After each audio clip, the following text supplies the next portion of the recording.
the moment I switch on the live stream, it's live, the light starts to flicker. Can you imagine this? Give me 1 second, guys.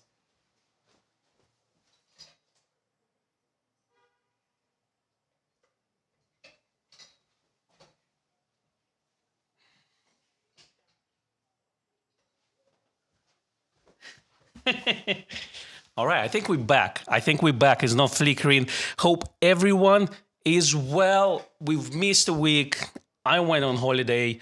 Well, forgive me for that. I guess, you know, every now and then we need to rest ourselves somewhere on the seaside, on the sand, enjoy a bit of sun, enjoy a bit of leisure, take some photographs for a change instead of just talking about cameras and lenses. And you know what happened? I leave UK for a week, and what we have here, new Prime Minister, England is playing with Spain in final in Euros 2024. Everything, you see, like maybe I should be leaving more often. Who knows? But hope everyone is doing well. It's great to see a big chat today. I thought we were going to have 5 people as usual, but actually I can see that the chat is buzzing. Coffee Fund is open as usual. I'm going to have a coffee. I haven't had a chance to have a coffee yet because I came back as a massive backlog at Grays Westminster because obviously Nikon launched Z6 III and that's proved to be quite popular. So the shipments are coming in. So if you are still waiting for your camera, I know that another shipment, a small shipment, is on the way to us. So should be landed either today or on Monday. So keep an eye on that. But things are keeping going. Nikon launched this Nikon Cloud service, right? So that just came out very recently. So it's called Nikon Imaging Cloud. I've just got a Z6 III, arrived today from Nikon, just a quick clone for our YouTube review. And I was trying to set it up with Nikon Cloud. I don't know, my experience so far wasn't that great because I still can't connect this 6 III to Nikon Imaging Cloud.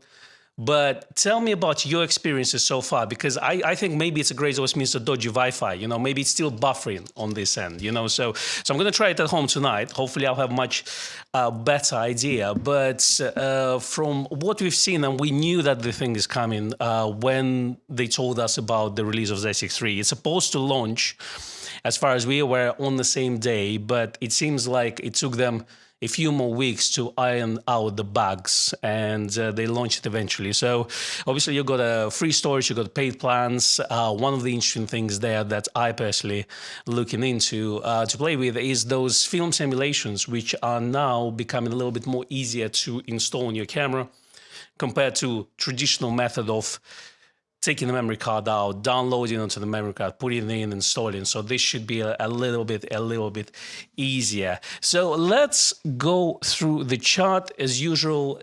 If it's your first time during the live stream, just come hop in on the live chat. If you have any Nikon related questions, do ask me in the comments, in the chat. Put QQQ in front of the questions because sometimes it's just the chat is too long, so I'm trying to concentrate on all of them. If I see it, I'll try to answer it as soon as possible. But let's see who we have here. We have John, Rick, Tadeusz, Malcolm, Ray, David, Magnus, Per, Richard, another Richard, Edward, Raimo, Dave. Wow, that's a lot. Hello, David, as well. Good to see you, David. I've got a 35 Ti, so I've reunited with it for another roll of film. Beautiful camera. I think I might keep this one. So it's been on my mind to get, the top point and shoot Nikon cameras. So for a very long time, after reviewing the 35 Ti a year or so ago, beautiful camera, well made. 28 Ti is fantastic as well, but I think for this type of camera, I'm actually quite happy with the 35 because for me, it would be kind of take with me camera, but not really a street photography camera. Like it could be a street photography, but it's not really, let's say, action street photography for me. So 35, I prefer their focal distance for this type of shots, but when I'm kind of go deep, within the crowd for that type of documentary photography, then I prefer 28mm lens. But yeah, I think this one is staying with me for quite some time.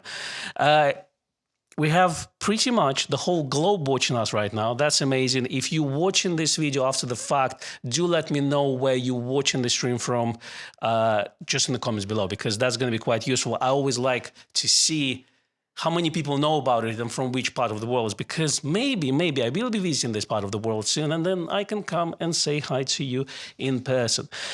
Let's go and have a look at the questions. So let's see. It's been a long time. I forgot how to do all this, because before I went, we did a couple of interview ones. If you haven't seen one with Seth, that was pretty good as well.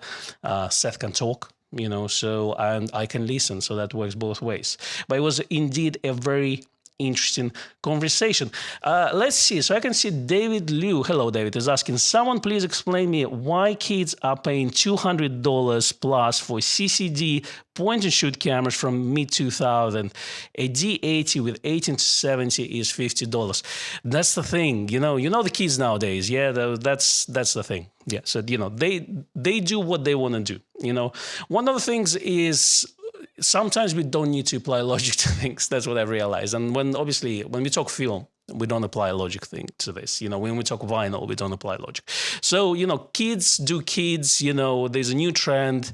A lot of things like YouTube influencers, starting to do those things, and they follow, but whatever gets them to photography, we will take that. Absolutely. Because maybe eventually they'll play with this, they'll enjoy it, and then they'll get more serious about their photography, and maybe they'll get a different camera, so all sorts of things like this. And eventually we'll look into, let's say, Nikon gear, be it film or digital, things like this. But yeah, what I've realized, like logic probably, if you would apply logic to everything, life wouldn't be as fun, I guess. That's the thing. But yeah, I do agree with you. So it was film camera trend, yeah, and then it went to basically digital cameras, points and shoots and things like this.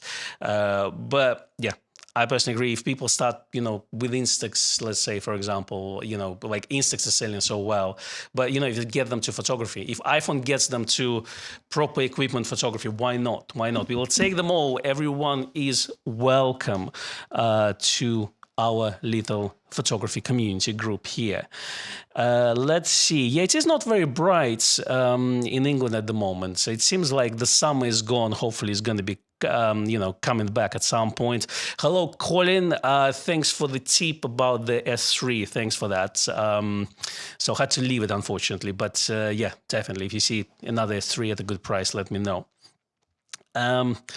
J Road Photo Art says, hi, Con. I stopped by the shop last week, but you were out on holiday. Did the guys mention me? I did buy some film. They didn't, but I'm going to talk to them about that. So I did definitely going to talk to them about that. But thanks for stopping by. Hopefully next time you're here, I will see you in person as well.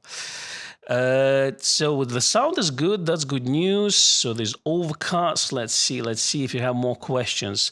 Again, if you have any questions, if you need any help with anything, let me know. I'll try to answer all your questions here. So Harold is saying, I have tried several times to connect to Nikon Cloud imaging. So I assume you've tried and did it work? Tell me about that. First issue I had actually was I've registered, then they send you a code, and then the code they were sending me didn't work. I tried about 20 minutes later and it worked. So weird bug. So I guess they're still ironing things out. But then, yeah, when I was trying to connect the camera, so I managed to connect the camera to Wi-Fi. It gets through the screen where it asks for the access code, which Nikon imaging, page shows you the code. So you put this in and it just says can't connect. So I will try on my own home Wi-Fi. So I guess, maybe Gray's Wi-Fi got too many restrictions, etc. So maybe that's what it is. Thank you very much, David. I have some coffee, definitely. I appreciate it. We got Seth in the chat as well. Hello, Seth. It was great to talk to you 2 weeks ago. I think it was a very interesting conversation. Van says the room says that Z9 will get a firmware update about autofocus. Okay, let's see and wait. Who knows? Olympics are starting as well, so who knows? Maybe they're working on some improvements there, but it's already very, very fast. Let's see further down. Tony Hedges is asking, do you think the Z9 will get pixel shift and Nikon Imaging Cloud? Yes, I'm sure it will. One thing what you know, when the ZF originally came out, the whole thing about pixel shift was the design of the sensor. The vibration reduction was redesigned on Nikon ZF. So that's where the pixel shift was possible. Z6 has the same basically vibration reduction on the sensor.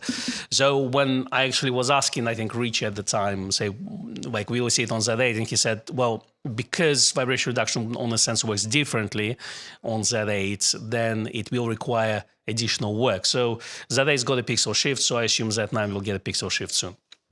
Nikon Imaging Cloud, I guess it's coming everywhere, you know, like, as long as you have a more or less latest generation of camera, you should be fine.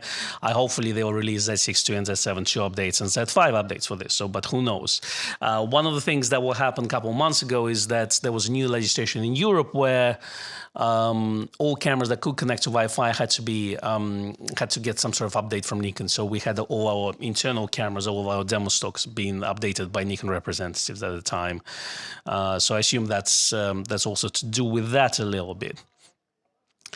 So Pete Gazzola is asking, what do you think about the Z28-400 zoom that was announced a while ago? Not just, but we finally published our review, which was shot back in February. We published it about 2 weeks ago. Have a look at that, see our thoughts. I think it's definitely a good all-round, but a master of none. As long as you're happy with it, as long as you get the range over the weight, size, I wouldn't call image quality, but over weight and size more than anything else, because the image quality is actually quite good. The image quality is actually quite good. It's for, if you assume the range you get, for the image quality you get, I think it outperforms itself, because my expectations were lower in terms of image quality. Actually, the image quality is better than what I was expecting. So someone asked me in the email the other week asking, well, you guys weren't particularly excited about it. Well, it's not like we weren't particularly excited about it, but we shoot in primes mostly. Or if you use zooms, we try to use 2.8 zooms. So it just comes down to what you use the lens for. So, you know, that's the thing. Every review we do, we come from our own personal experience. That's the thing. So our use... you know, for our use, I don't need 28-400 lens for my personal use. That's the thing, because I'm just used to other lenses, you know, and mostly primes. But if you need just one lens to do it all, and let's say there's 24-200 and 28-400. So 24-200, I think, is probably a better lens for consumer, moms and dads taking photographs of their kids. It's more portable, better kind of for travel side of things. But then 28-400 is kind of the specialized lens for, I would say, hobbyists, enthusiast photographers who need one lens that covers it all. That's the thing. And it definitely outperforms 24-200. But it's bigger and obviously it's more expensive. That's the thing. So I would still say that as a, you know, kind of a travel consumer lens, probably 24-200 is a better lens, but they serve different purposes. While they think like they're both all-rounders, they kind of will serve different purposes, because I don't think your regular mom and dad will buy 28-400. It's too big for them. That's the thing. But again, if you're looking at any other brands, any other camera manufacturers, they don't have lenses like this. So again, kudos to Nikon to do something different and, you know, just basically releasing something that is not on the market from anyone else. So hopefully that answers your question. Thank you very much, Kirill. He's asking, do you think that Nikon Imaging Cloud makes sense set for people who already use Adobe Cloud? Well, what's interesting thing about Nikon Imaging Cloud is you can set it up to basically push your files to Adobe Cloud after that.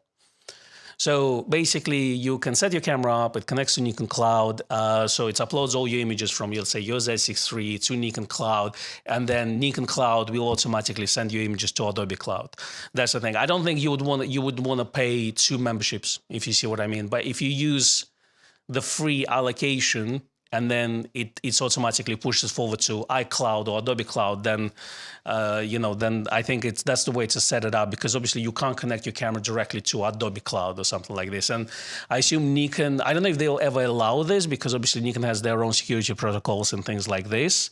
So I guess they would have to work with Apple and Adobe directly to do this, and maybe Microsoft, what do you have, 1365 or something like this. So, that's the thing. But yeah, I personally think that if you set it up to push from, upload to Nikon Cloud push it to Adobe, that's the way to use it.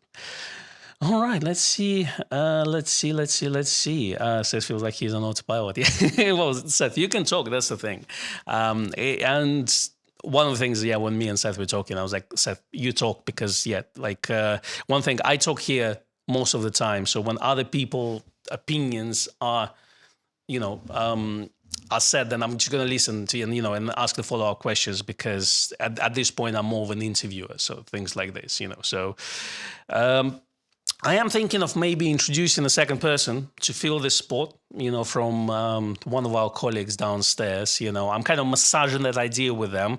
They're all very shy. But I am kind of trying to get them to the point where maybe there's going to be a new person sitting right next to me. So, who's not Becky, unfortunately, but, Becky is still here and she will be on this channel every now and then. But for live streams, who knows? If you would like me to get a partner, definitely let me know in the comments below. So let's look through your questions. Matt Lee is asking, has anyone tried Z6 II with Z100-400 attached to Shimoda medium mirrorless core unit, measurements wise 1.3 centimeter long, by wondering if there's any flex? Yeah, good question, Matt. I haven't, but hopefully someone in the chat will answer your question. So Champagne Sumo is asking, hello Champagne Sumo. He's asking, should I keep my F-mount lenses and cameras even though I have moved to Z-mount? My probably advice would be, if you're playing shoot film, then keep your F-mount lens. If you're not playing shoot film, then probably not. Another thing is, obviously, maybe those lenses will become quite old 20, 30 years down the road, and we're all going to talk about those famous AFS F-mount lenses that have their own character, and they don't make those lenses like this anymore with that rendering. Who knows? But probably in 20, 30 years down the road, you probably can pick them up quite cheaply on auction websites. So that's my thinking. But I do, let's say, I have sold all my D-glass, and I kind of now rebought some of them. So like 28 f2.8D, I rebought 51.8D, I rebought,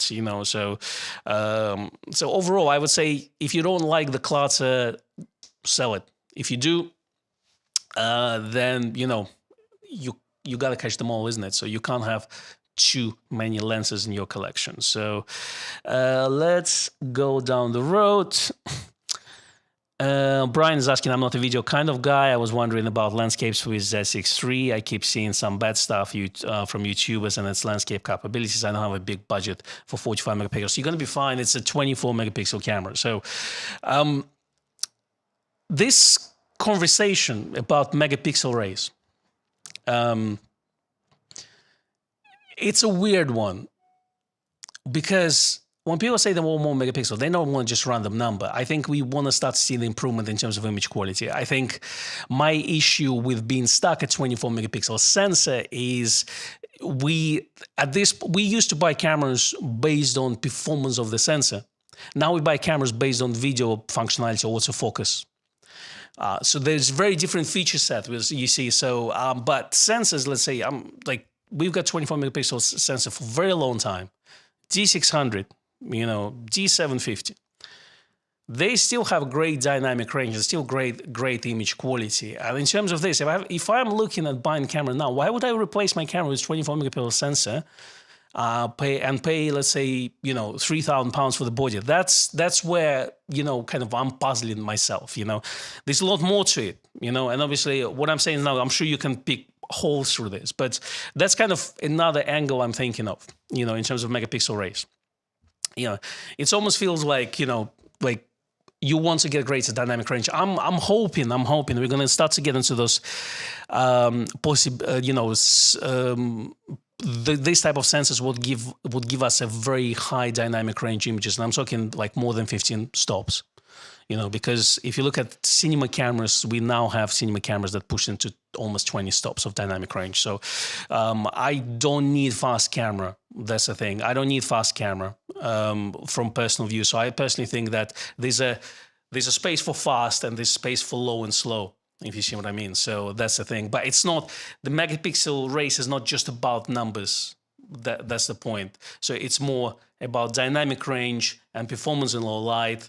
Obviously, we hit in those thresholds where diffraction comes into place and things like this, and it's a fine balance. And I guess that's why it becomes quite tricky for the manufacturers to actually kind of get advanced in those areas. So, but yeah, that conversation we probably will have for the rest of our lives about the megapixels. All right, let's move on to other questions. Let's see what we have. So Svarash from India asking me a question: any possibility of Nikon ZF getting bird eye on bird eye AF in the near future? ZF has bird functionality, so as long as you can feel the frame with a bird, it will pick up its eye. So so I if I'm wrong, let me know in the comments below. But as far as I'm aware, I don't shoot birds, but I know it's there. So it should recognize it. Let's see. Harvind is asking, hi, I was curious how you decide the prices for used gear on Gray's websites and use H5 1.2, the same price as new one in the UK. The UK prices are very different. So if you see the price of our second item the same as the new price of new item in the UK, that means that probably new UK price from that dealer is Gray import. That's as simple as that. So but generally, whoever looks after our second-hand prices, they obviously try to adjust the pricings accordingly. We have our buying prices that we pay for. We have to adjust for VAT, things like this. But we pay, we try to pay above the going rate. So that's the thing. Selling price does not reflect the buying price. That's the thing. Like, we don't pay £5 for H5 1.2 lens. We have to pay premium if you want to have it in stock second-hand, etc. But yes. If you give me the dealer name, well, just have a look. But if it's a UK dealer, then, if it's official stockist, our prices on brand new H5 1.2 will be on par or lower than any other official Nikon dealer that's been approved by Nikon and doesn't do Gray imports. Hope that answers your question. Pompey is asking, what about Z7 III? I need a high resolution camera. I don't need a video. What about it, Pompey? Unfortunately, we don't know. Hopefully, we all follow the rumor website.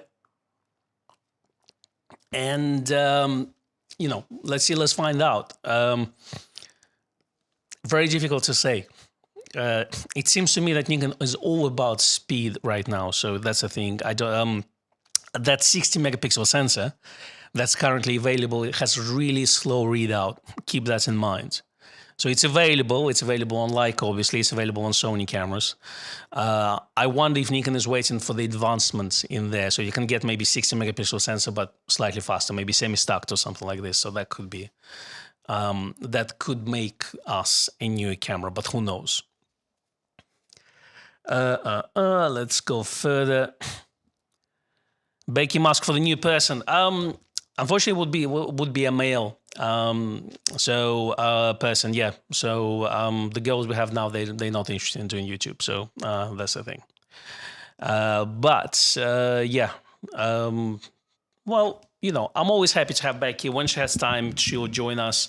Obviously, you saw that live stream we did together, about 3-4 weeks ago. So I think, well, I personally had a blast. I really enjoyed it. She as well. So hopefully you did as well. So it's always good to catch up. Someone emailed us about the podcast, asking, well, your last podcast was about on 17th of May. Yes, we kind of stopped doing the podcast for now. Nikon reports. If something comes out and we have time, we will. But it does require quite a lot of time. It's not just we can show up and we can blab through. So normally podcast will take 2 days. 1 day on preparation, filming, 1 day on editing. So that's the thing, to bring it to that level that I think is good, and good quality. So unfortunately, our life has changed quite significantly since then. So we're not able to do it on a weekly basis at this stage. So Joe says, I don't see that 3 in the future unless the 60 megapixel, and not convinced that that's the right route for Nikon to go. Well, that's the thing. So who knows? Okay, so let's see. Host Matt is asking, do you have any idea how the latest 35 1.4 compares to the OG? Because it seems OG costs the same. Unfortunately, I haven't had a chance to play with it. I will let you know. So I assume it probably would outperform the Fmount version, but actually the Fmount version was significantly more expensive when it came out. So who knows? 1.8 lens is S-type lens, so superior as they call it. So in terms of this, we expect probably 1.8 to be sharper, but 60 is, the 35 1.4 is what, about 650 pounds. So, so I would expect it to perform well. We will compare maybe one or two together. Let's see. Once we have our time with it. At the moment, the next one in line is going to be reviewing Nikon Z6 III cameras. Well, David, I'm happy to make Steph my partner if he has time, so that's the thing. It would be more even amazing to have him in the studio here. So that's the thing. So Seth, if you want to relocate from New York to, gray and dark, wet London, then we will be happy to have you here. David, the drunk wedding photographer, suggests to have Becky's cutout back. The Becky's cutout is very shy, she doesn't talk too much. That's the thing, compared to live Becky, so that's the thing. So if you can have maybe Becky on Skype and have her cutout here or something like this, that would be an interesting experiment, that's for sure. So you Dude suggests a partner would be a good idea, like where you and Becky work together. Very entertaining. Thank you. The thing with those things is you never know what the dynamic is going to be next time. But like Becky used to do the live stream alone, and then I joined in, and people didn't like it, and then somehow they got used to it. That's the thing, because we all have different personalities. That's the thing. But I think we all don't like change, do we? So that's the thing. But yeah, it's something I'm thinking about for sure. Because yeah, it's doing it alone is quite hard sometimes. And when I go on holiday, then no one is gonna keep the seat warm. That's the thing. So it's definitely something to look into it. And I'm just throwing out the ideas right now. Who knows? Maybe you'll see it, maybe you will not. So obviously, the guys in the shop as well, come in. If you ever try to do live on YouTube, anywhere live, it's hard when you do it for the first time. That's the thing. I always say, guys, try to do it yourself. See how you feel in front of the camera, and then you'll have much better understanding how we feel. Because, I don't just show up and I can blab, after doing 1,000 times, I can probably do that. But when you do it for the first time, there's a lot of it. And then imagine you're doing your live stream or any video for the first time, and then literally an hour after someone puts a negative comment, how that makes this person feel. This is, that's a lot to go through. So, that's why, getting someone in that second seat, these people have to, they kind of have to go through all this, and we definitely have to kind of nurture them in to, because if they have a bad experience for the first time, it will be hard for them to come back. That's the thing. So, we have to do it gently for sure. But then who knows? Maybe, maybe he'll get a new YouTube star. So, let's see what happens. All right, let's go through your comments, see what's next. Yes, guys, if you haven't liked the stream, give me a like and subscribe. I, appreciate this. It definitely helps. It definitely helps the channel. More people watch us, more people find, because there's people in the world who use Nikon cameras, never heard of us. So, and then it can come in and meet you all in a live chat, and that's also quite good.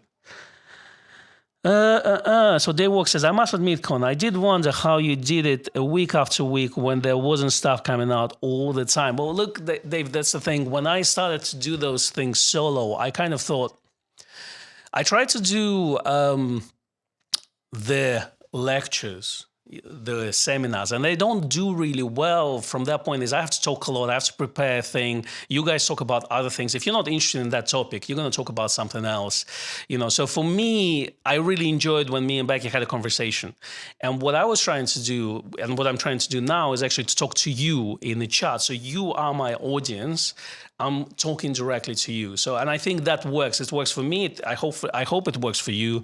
I want to have that interaction with you because I want to see what you guys think. So, because talking to the camera and teaching you what aperture is or what shutter speed is with no feedback, when you're discussing, let's say, the room of Z7 III in the chat, I don't think that works. That's the thing, at least for me.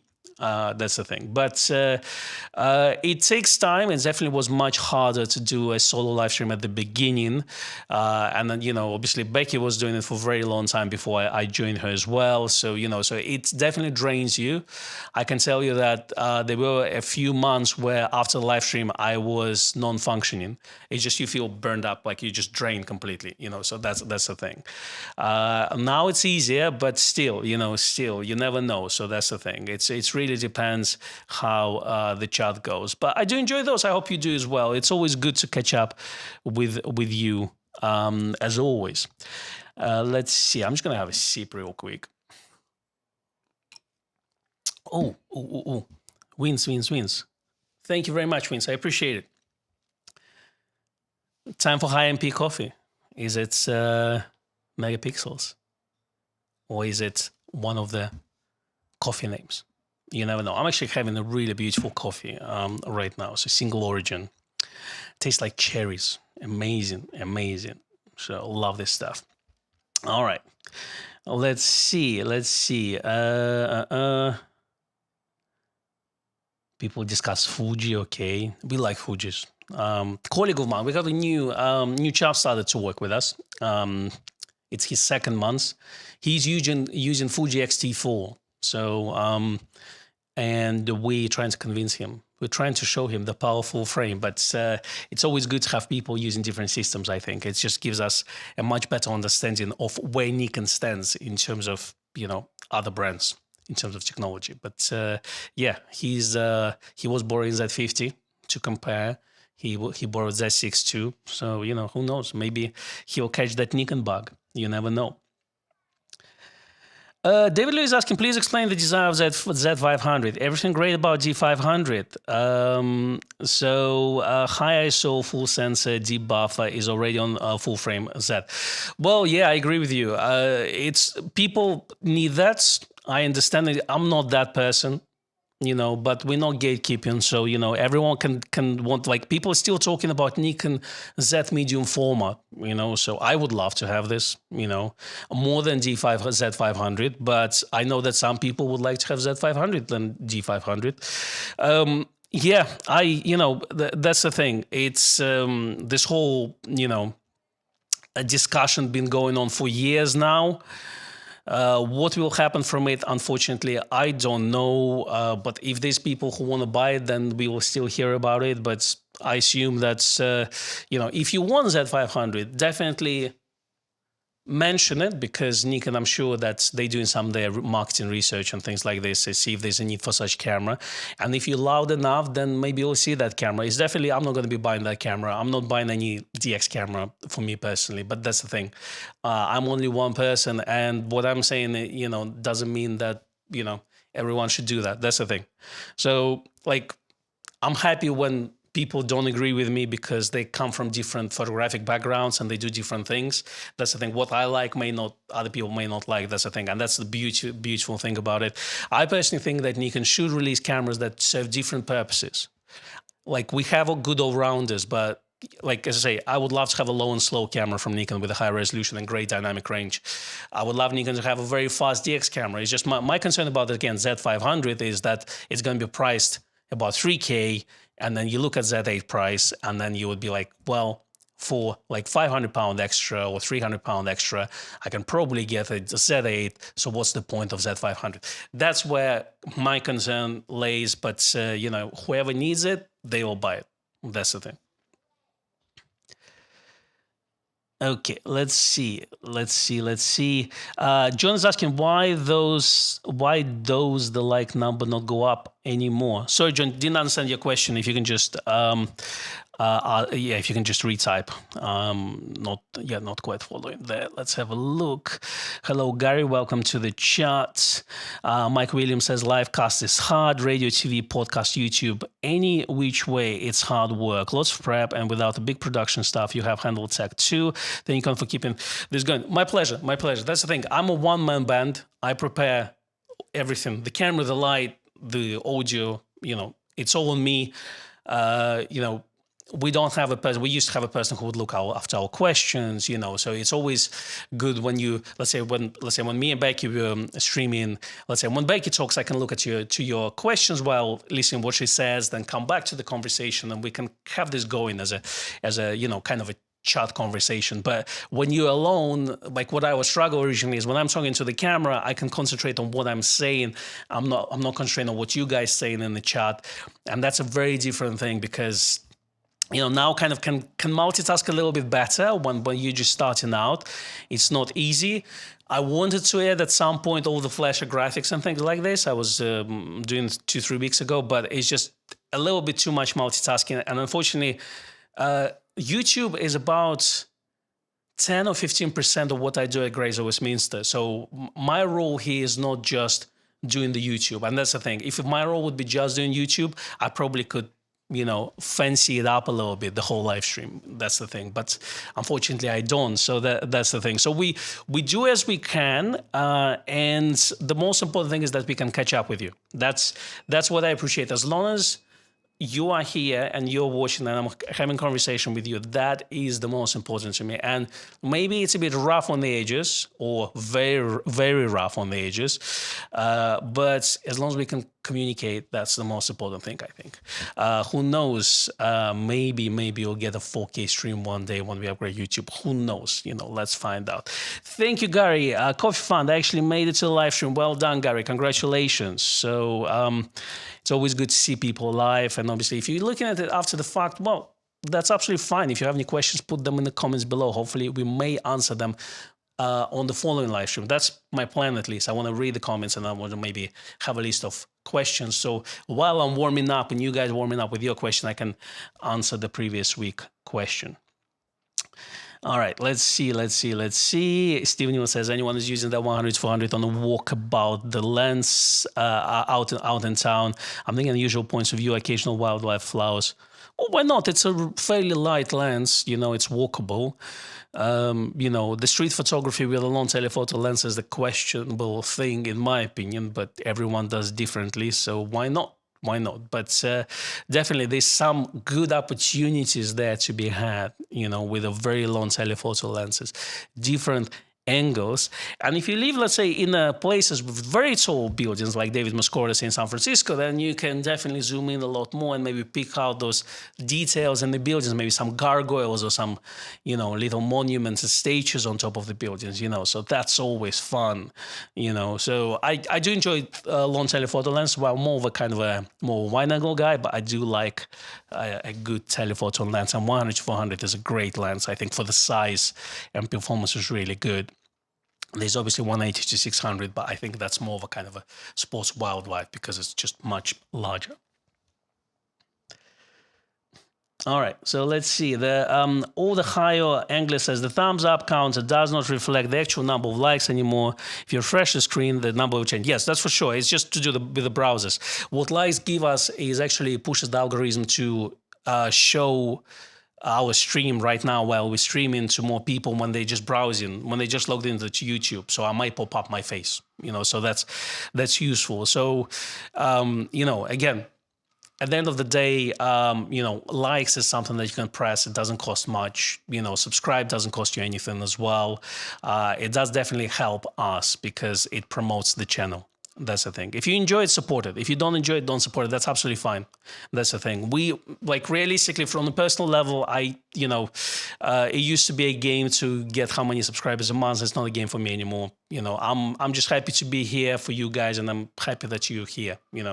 That's all it is. The numbers for me personally don't matter, but if we can get more people into streams about Nikon, and hopefully they will learn, they'll discover the channel, and they learn about the heritage of Nikon equipment from very early cameras to the latest digital. That's what we want, because then they can find that information that I think that in some cases are not, like, it's just not available anywhere. Like if you look at the wide lens lenses for Z mount, we are pretty much the only channel that has all of those reviews on Z mount wide lens lenses. No other channel has all of them. So we are missing 75 1.5 and definitely need to review that one at some point. But yeah, where do you find this information? You know, history of Nikon with Gray Levitt himself. You know, that's kind of stuff you don't see every now and then, you know. So that's what I personally happy to share. All right, let's go to more questions.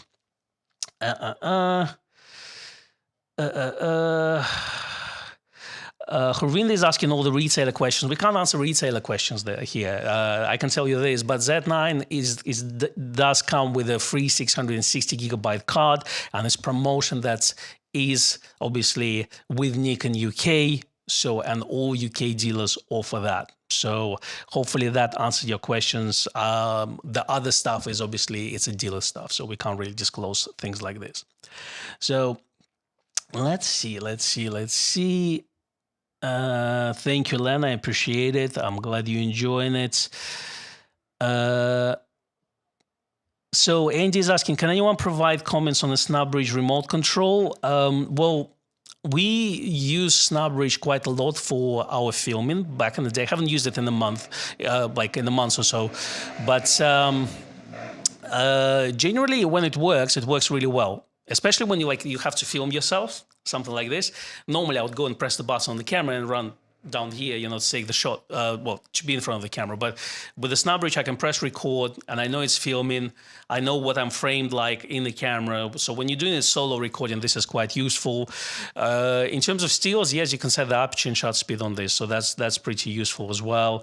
When it doesn't work, though, that's where I find that the easiest way is go to Bluetooth settings, forget the device, and reconnect the whole thing again. You know, unfortunately, every now and then it happens. It's not ideal.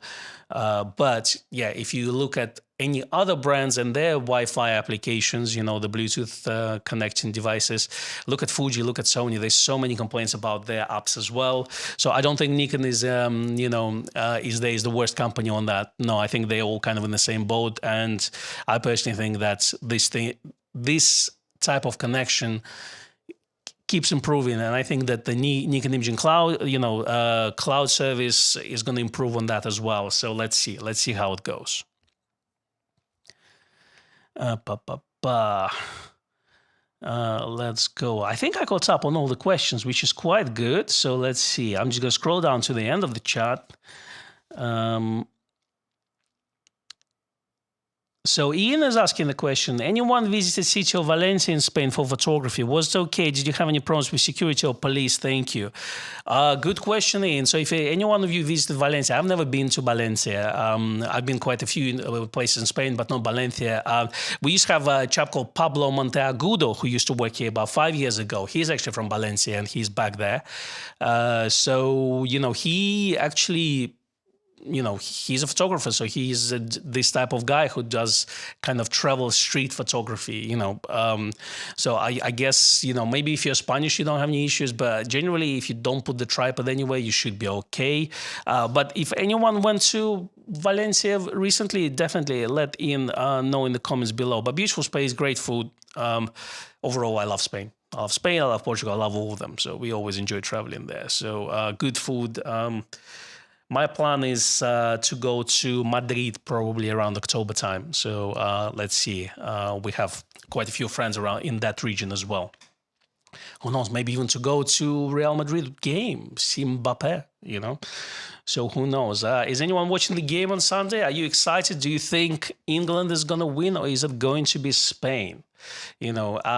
From type of play, I do definitely enjoy a Spanish game more because it's just more beautiful. England seems to be boring but getting things done, so well done to them. Me and my wife enjoyed watching Spain-Slovakia game. My wife is Slovak, so she got really upset when they scored on the last minute. So but we all knew it's coming, but that was definitely a very entertaining match on our both sides. All right, let's see. Let's see more comments. So Joe Vlog says, I love the images of D200. Yeah, fantastic CCD sensor.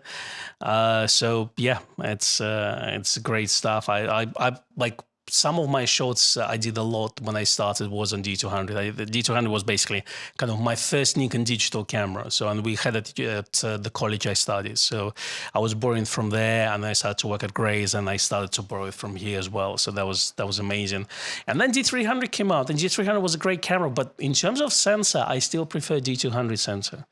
You know, there's something about it. I agree. It gets noisy though at 800 ISO, but that's just, you know, that's a given in terms of technology. That's why D300 quite improved, but I think they went to CMOS around that time. So there's a discussion of XT5 with a 40 megapixel sensor. Yeah, that's a lot of megapixels on a tiny sensor, so that's for sure. It's one of the things. GP1, can you still use it, Ian? Yes, I think you can still use it. Try it. It's 10-pin connector, so I don't see why not. So it's like, you know, so shouldn't be an issue in my opinion.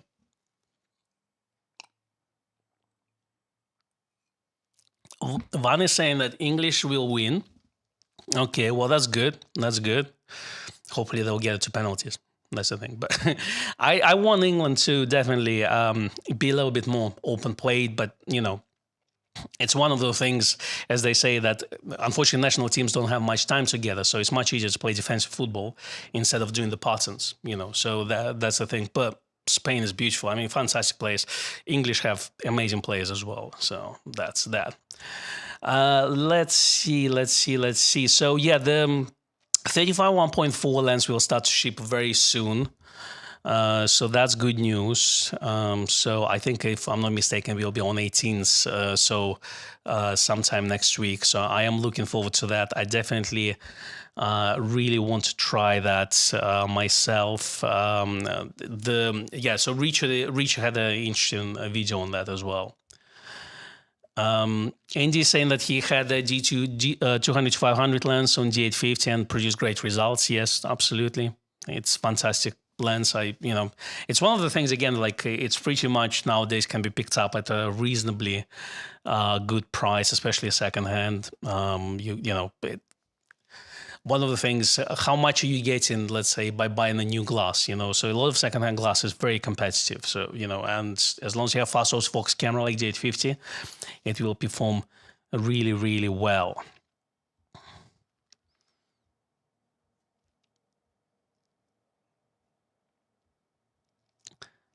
Okay, so what was the question about Z500? What Z500 would do better? Okay, let's see.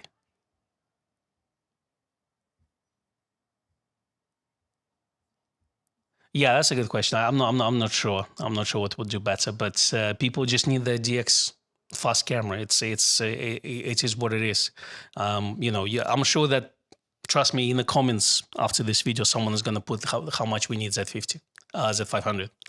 You know, it's just, you know, there is a group of people who just need that. So, you know, it is what it is. I'm not gonna, you know, if they release it, they're great. If not, it is what it is.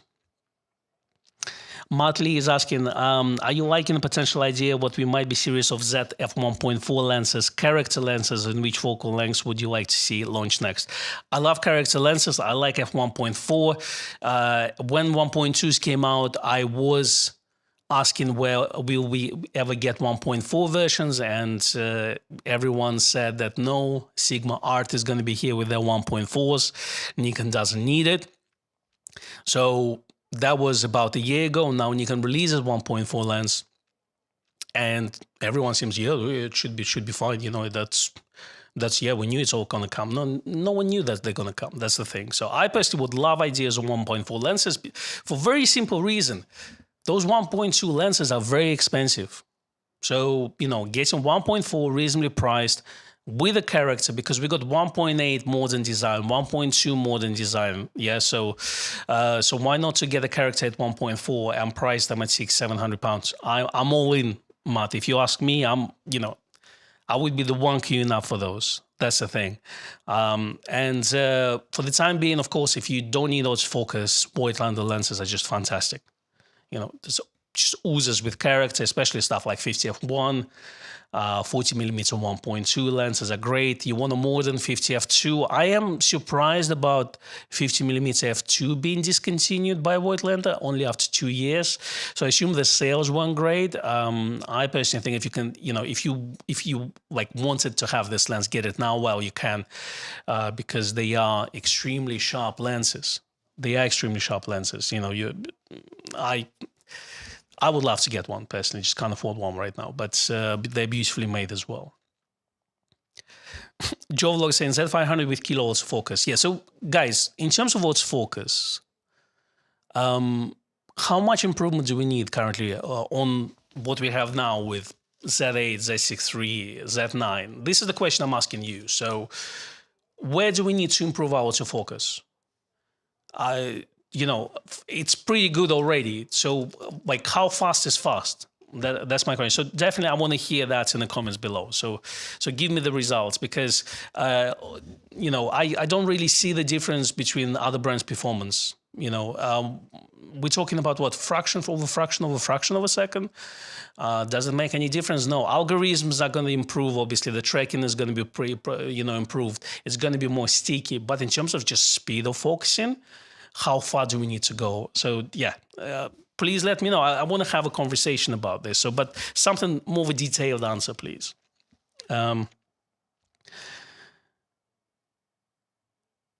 So Joe says cropping the full frame wildlife images becomes a chore eventually. Yeah, I understand that. I understand that. But would you pay close to ZA price for Z500? That's probably where my question is. You know, I'm assuming that autofocus performance is going to be more or less the same. Obviously, new generation, slightly better autofocus performance, of course. Okay, let's see.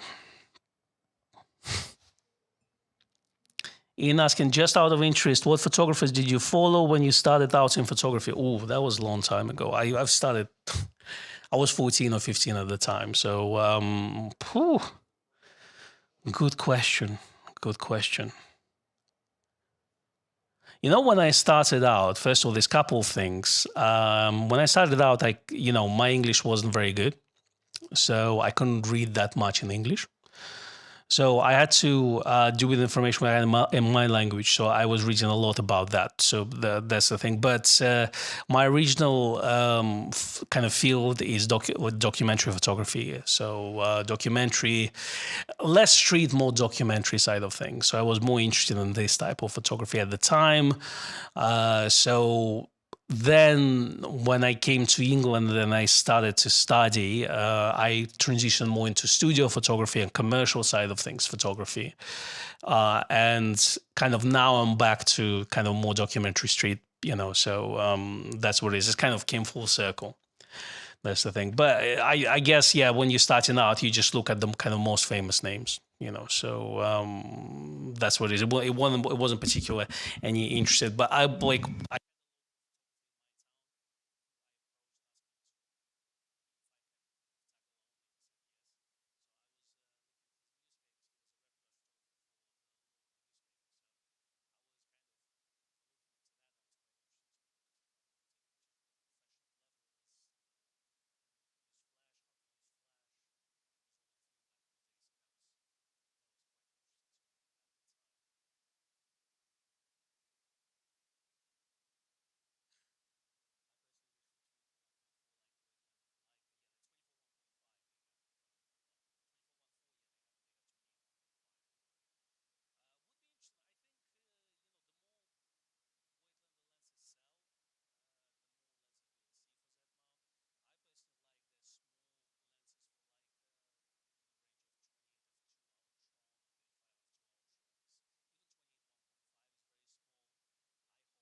okay, hold on.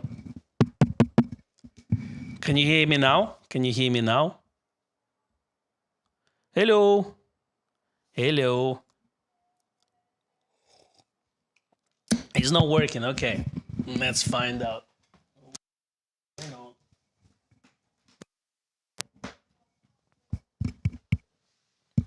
Can you hear me now? What would you recommend? No sound. Okay. Can you hear me now? Hello. And I am back. Okay. Okay. So I was probably talking for half an hour and then didn't see that you guys said the sound is not there. Okay. What was the last thing you've heard? Was about Z6 III and Nikon Imaging Cloud. That was about 5 minutes in through the live stream. But let's see. Anyway, let's answer your questions. What would you, Gary is asking, what would you recommend for my Nikon Z8 as a medium telephoto zoom other than using the old 7300 adapted? And your thoughts, will Nikon bring out a Z-mount version of this lens? Good question. I don't know. Tamron 7300 at the moment is a good portable lens. Will Nikon release something equivalent to this? I don't know, for a very simple reason. Because before, the logic was Nikon releases their own lenses. Third-party releases like Sigma and Tamron release the lenses that fill the gaps. So that was all nice and dandy. Till the moment when Tamron released 28-75 Tamron lens, yeah, Gen 2. And that's kind of, you know, like at that point, because of that release, the old theory is no longer valid. So which means that Nikon may potentially release that lens, and I don't see why they shouldn't release. I think we definitely need this lens from Nikon.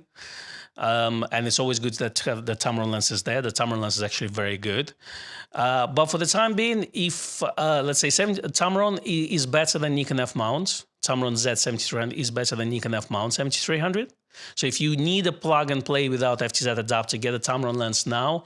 Will Nikon release 7300? I don't know. They don't. The only lens that is currently on a Z lineup is 35 1.2, which we're still waiting for. And then they said we're no longer going to update our lineup. So whatever is going to come out next is anybody's game. At this point, I personally think, why not?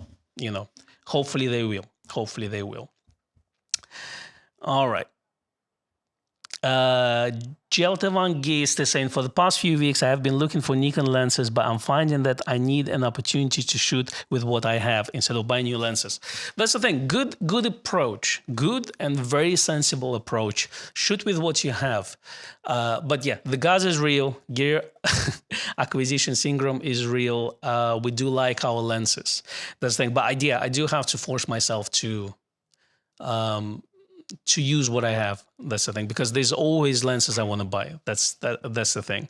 I'm quite happy with my film lineup at the moment, so I don't really, let's say, looking to buy any lenses for film, but film cameras, there's always a camera like 35 Ti comes in and you just have to have it, you know, so because they're just beautifully made objects, let's be honest. But absolutely all you need is one camera and one lens.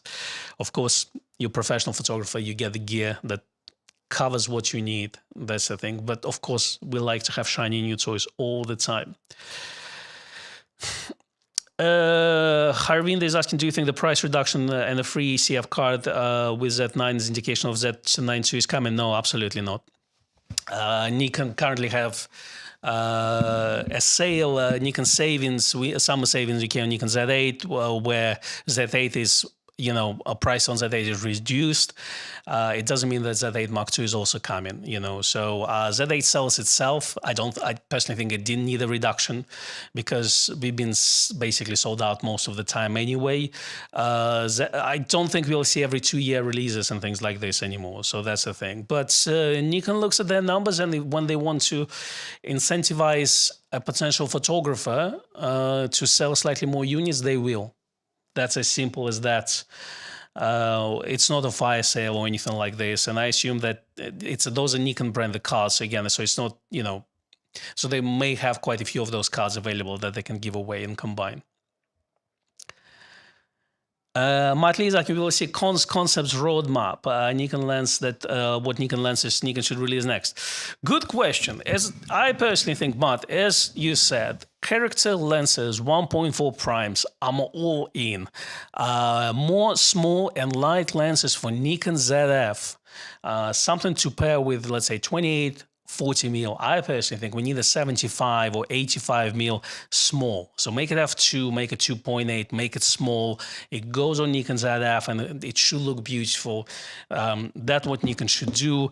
Obviously, there's 300 and 500mm lenses that are missing. So Nikon is doing 400, 600, 800mm. So, 300, 500 are not there. 200 prime f2, make it beautiful.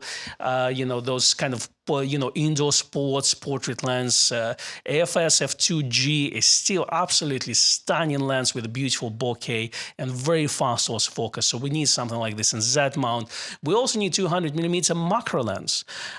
So that's another thing that I personally think Nikon should release. There's lots of things. Fisheye, native fisheye, tilt and shift lenses, all sorts of things. We can be having bellows. Speaking of bellows, we might. So this is just a little heads up. So we might start to sell NovaFlex bellows for Z mount. So we are working on that. So I am trying to get a demo unit in and test it.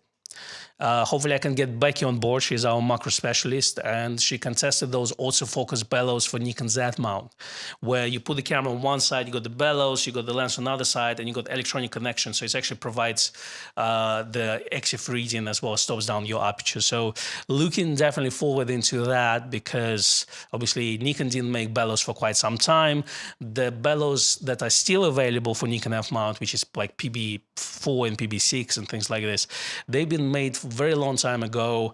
Obviously, if you want to use bellows or Nikon Z camera, NovaFlex pretty much is where it's at. You also have things like Cambo, but they don't provide any electronic contacts, and they are very expensive.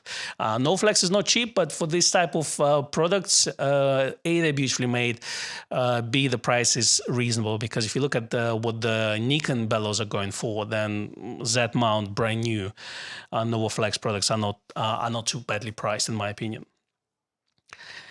Mark is asking, do you have any experience comparing Z400 4.5 with TC 1.4 teleconverter at 6.3 with the new 6.3? The 600 6.3 will perform better than 400, but that's, difference is very small.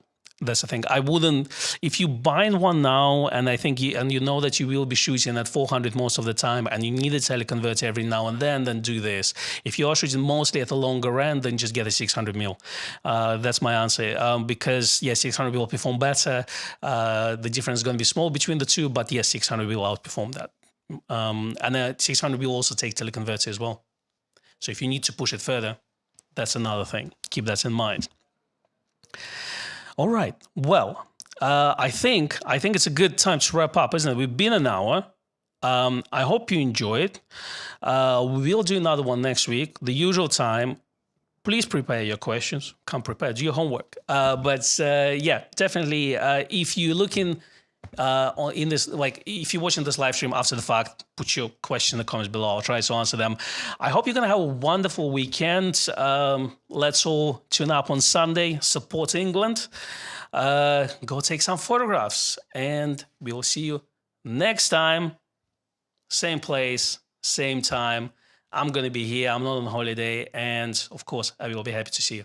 All the best. Cheers. Bye-bye.